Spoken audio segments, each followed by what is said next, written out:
কর্মসংস্থান নিয়ে বিরোধীদের জবাব দেওয়ার হুঁশিয়ারি দিয়েছিলেন মুখ্যমন্ত্রী মমতা বন্দ্যোপাধ্যায়।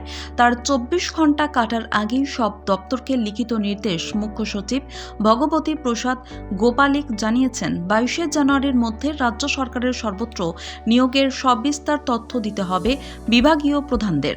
মুখ্য সচিবের বার্তা 2011 মে থেকে গত 31শে ডিসেম্বর পর্যন্ত কত নিয়োগ হয়েছে সেই তথ্য সরকারের নির্দিষ্ট ইমেলে জানাতে হবে গ্রুপ এ, বি, সি এবং ডিতে নিয়োগের সংখ্যা।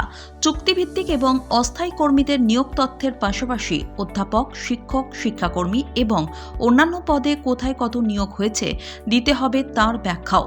প্রসঙ্গত, মঙ্গলবারই নবান্নে মুখ্যমন্ত্রী মমতা বন্দ্যোপাধ্যায় মন্তব্য করেছিলেন, কাউকে বঞ্চিত করিনি, বিপুল চাকরি দিয়েছি।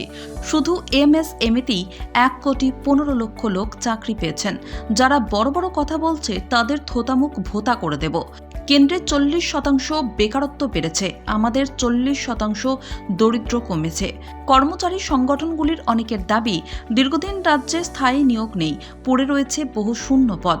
তৃণমূল প্রভাবিত রাজ্য সরকারি কর্মচারী পরিষদের প্রাক্তন সভাপতি মনোজ চক্রবর্তীর মন্তব্য, নিয়মিত পদগুলিতে স্থায়ী নিয়োগ তো হচ্ছেই না, চুক্তিভিত্তিকদের দিয়ে কাজ চালানো হচ্ছে।